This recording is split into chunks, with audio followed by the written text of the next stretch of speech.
Hello, I'm Captain Phoenix and welcome to my corner. This video is my contribution to the Vinyl Tag 2025. Vinyl Tag is 20 questions or challenges about records. This one was started by a Pretty Green Vinyl, the Pretty Green Vinyl guy. I'll leave a link to him in the description, and a lot of other YouTube channels has made vinyl tags from this concept.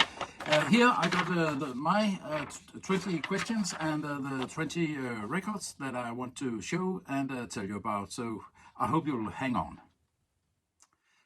The first one is your best purchase in 2024, new or old record. And for me, I think it's this one, Nancy Wilson and Cannonball Adderley.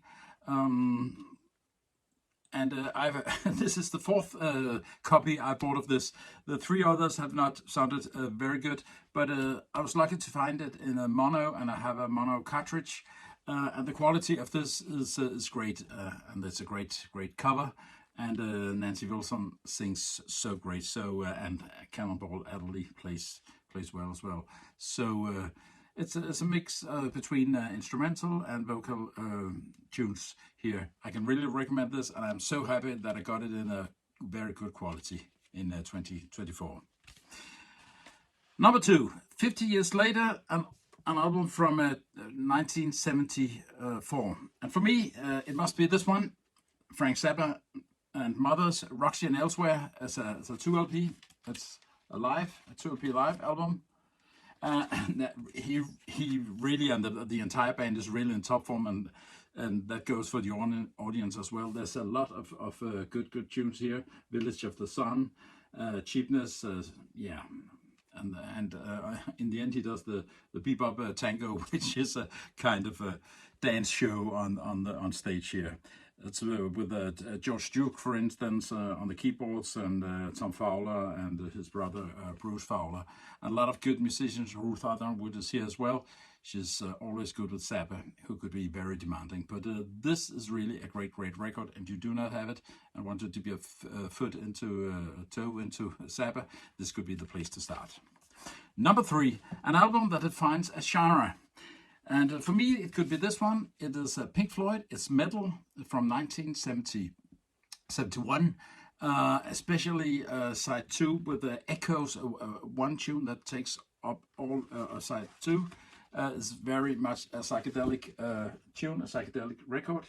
You will see the Pink Floyd, and it's also written by all four members, which was not the case for their last album. So this is really a great record. I'm not sure if it's my favorite Pink Floyd record, but yeah, it comes close. Number four, best band from your home country, and I'm from Denmark. And here we have the Savage Rose. So a little reflection here. It's as you can see, maybe a gold foil. Savage Rose was formed in 1967. It was kind of a psychedelic rock band in the beginning. Later they switched over to more soul-inspired and, yeah, gypsy-inspired maybe, some of the music.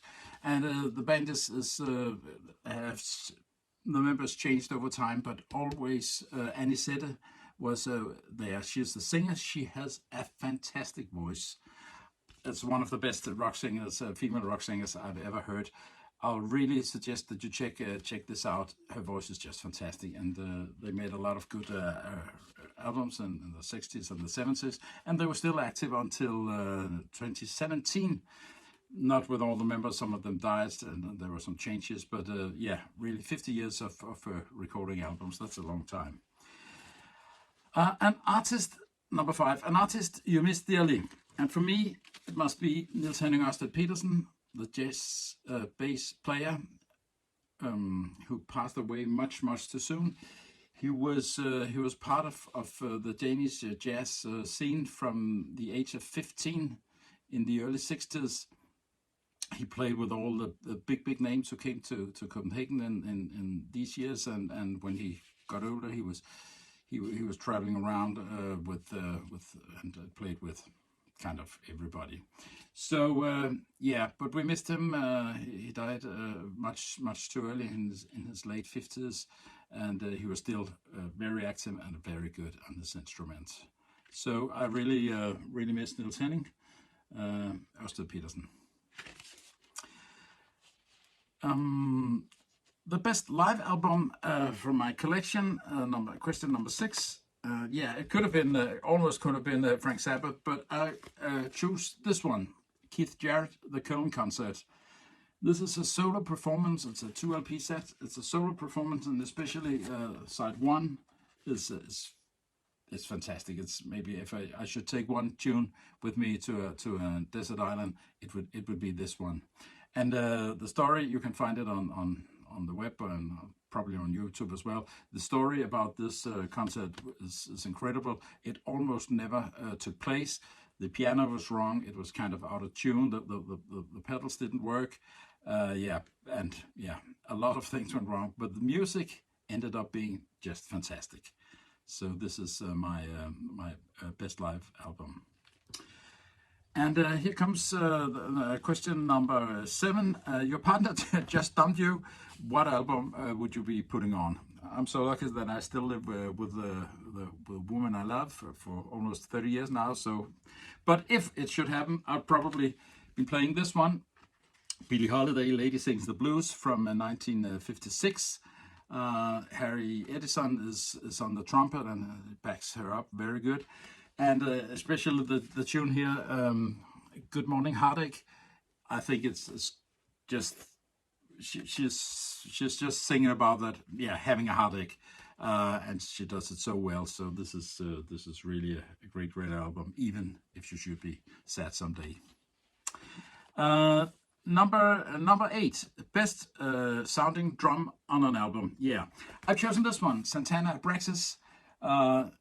This album is very well recorded. As you can see, it's the Mobile Fidelity, the 33 1/3 version, who just was released not so far long ago.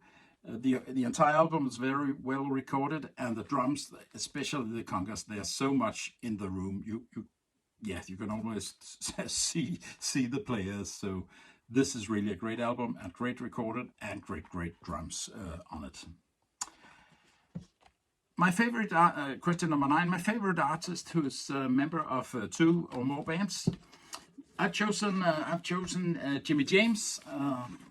See, Jimmy James is the gentleman here, and he's even signed this copy, which is released with the Delmon Lamar organ trio. Delmon Lamar is the gentleman in the middle here, Jimmy James plays guitar. This is organ based, as you can guess here. Delmon Lamar plays organ, Jimmy James plays the guitar, and there's always a part. It's a great show they do when they perform. I've seen them a couple of times, and here in Copenhagen. They travel around in Europe. They travel in the States, and they made 6 or 7 records. And Jimmy James also plays in this band, True Loves. There's no photo of him here, but you can see he's there. He's up there. And this is there are more horns on this one, and it's rock, it's kind of jazz with the horns, and it's a great recording as well. So Jimmy James is, if you get the chance of seeing him perform, you should go there. He plays guitar with his teeth and everything. And then the easiest question for me, number 10, Beatles or Stones? Well, as you might be able to see behind me, I put Beatles above the Stones, and that's how I feel about it. I like the Stones, I love the Beatles. And the record I've chosen to show you is this one, Let It Be Naked. This is the kind of remake of the original, or the first released Let It Be album.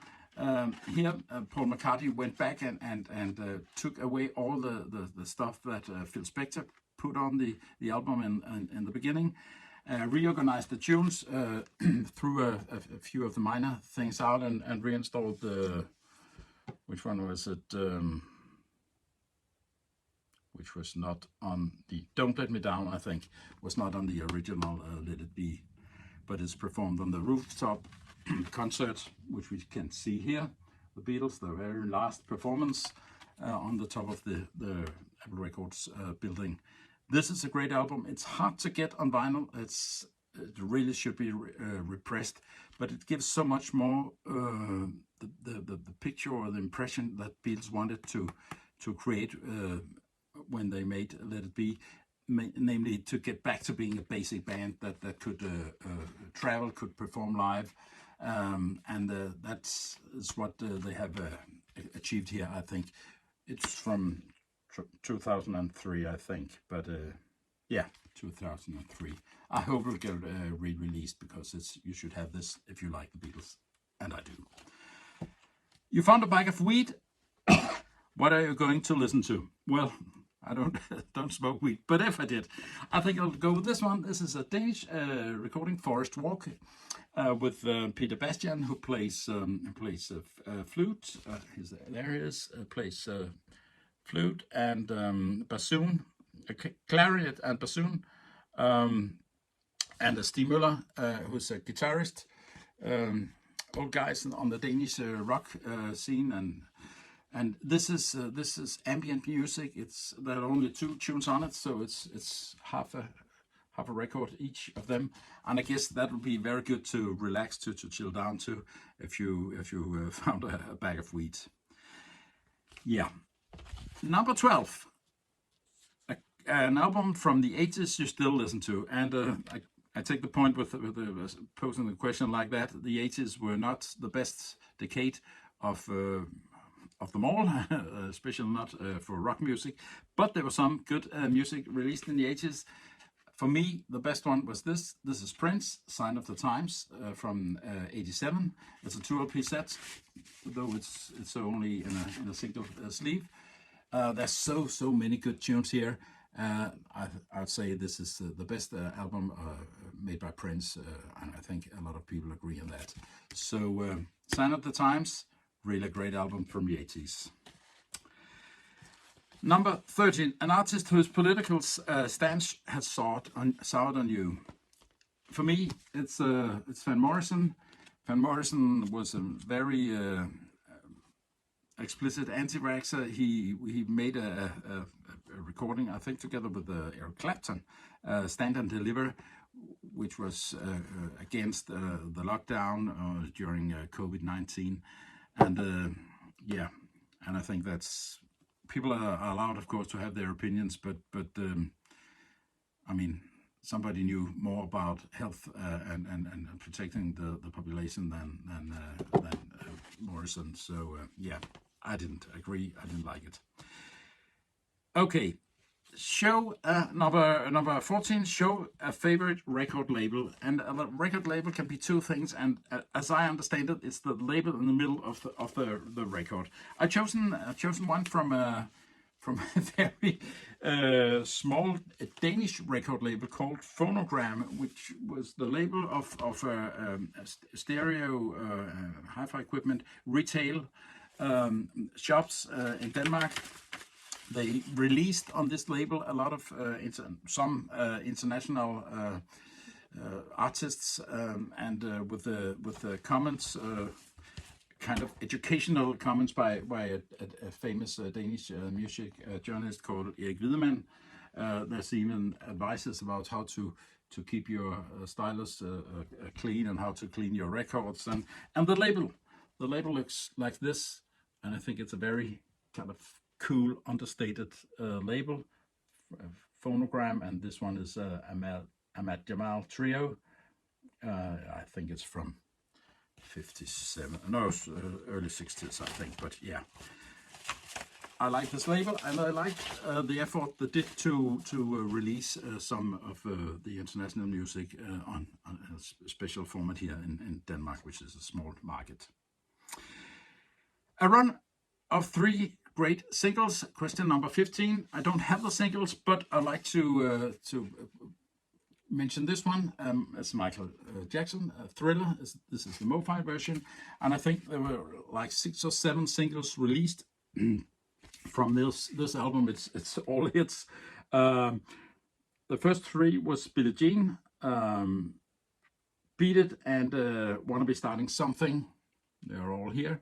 and they were released as singles within the first 4 or 5 months in 1983.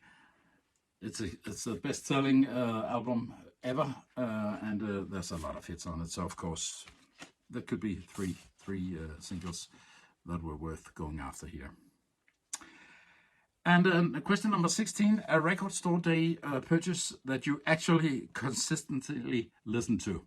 And for me, it's this one: Red Hot Chili Peppers, Stadium Arcadium. This is the box set. This is four LP sets. Yeah, can't take them out, all of them, but it's very well made with a lot of material in it. It is from a Record Store Day 2012, so some years ago now. I listened to it quite often. It sounds incredibly good. Kevin Gray and Steve Hoffman did the mastering. It's this version is pressed at RTI, so it checks all the boxes. The sound is so good on this one. The tunes, there are 28 tunes. I think there are no fillers. It's all, and that's rare. 28 tunes, all of them good. I can recommend this. I listened to it. It's a Record Store Day from 2012. I'm very happy to have this one. Yeah. And then question number 17: you can be reincarnated as any artist, dead or alive. Who is it going to be? And if I got the choice, I'd like to be Benny Golson. Benny Golson just passed away earlier this year, but Benny Golson was born in 1929. He was 95 years old when he died. He had a long life. He was active until COVID, which stopped a lot of performing. He was touring, and yeah. And he played with all the big guys. I think, as I understand it, he stayed out of drugs. So maybe that's part of why he got so old as he did. This is his debut album, Benny Golson's New York Scene. Great picture there. And it's with some great musicians as well. Art Farmer, Winston Kelly, Paul Chambers, Shahib Shihab, and Gigi Grice as well. So yeah, if I could choose one musician, I think I'd like to be Ben Golson, to be living in this playing in this era from the 50s and all up till late in the 2010s. That would be great. And here comes the second to last, an album you never get tired of. No, sorry. First, it's best 3 lines in a song. I've chosen this one, Leonard Cohen. His I don't know if you can say it's his last recording. Thanks for the Dance, it's called. This one was released posthumously after he died, the music is written by his son Adam, but the lyrics are from Mr. Cohen himself. And I think he should have had the Nobel Prize before Bob Dylan. I think his lyrics are better. And the 3 lines, actually 4 lines that I would like to mention here is from Heavens to the Heart. And Cohen says, "I was always working steady, but I never called it art. I got my shit together, meeting Christ and reading Marx." I mean, that kind of condenses an entire career, and what a poet he was. Really, really great.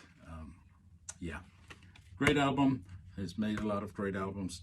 His maybe not so much singing, especially not on this one. He was very ill from cancer at the time when it was recorded, but it's great music, a great work as well. Number 19, an album you never get tired of. And for me, it's this one, George Michael, Older. To me, his best album. It's hit one great tune after the other here. This is the version was released a couple of years ago, I think. I made a video about it. I'll leave a link to that in the description. So it's a 2 LP set, and it's got yeah, I just, yeah, never get tired of listening to it. When I work, when I concentrate on just listening, it works for everything. There's a lot of good extra material. I bought the entire box set with 2 or 3 other albums in it, outtakes and things. You don't need that. I think I could have saved the money and just gotten this 2 LP set. The sound quality is great as well. And the last question is share your favorite vinyl community channel. For me, it must be 10 minutes record reviews. It's a channel with like 400, I think there's 400 videos now. Most of them reviews, 10-minute record reviews of mainly jazz records, and there are some longer videos as well about the record companies and interviews with the different persons in the vinyl community and music business. I really recommend it. I'll leave a link to it. I've learned so much from the 10 minutes record reviews, so I'll suggest that you check that out. Okay, this was my 2025 vinyl tag. I hope you enjoyed it, and maybe you can make your own. That's what was how I started my YouTube channel here. And if you have any comments or reflections, questions, please leave them in the comments below. I'll be happy to hear from you. Thanks for your time. See you next time. Bye-bye.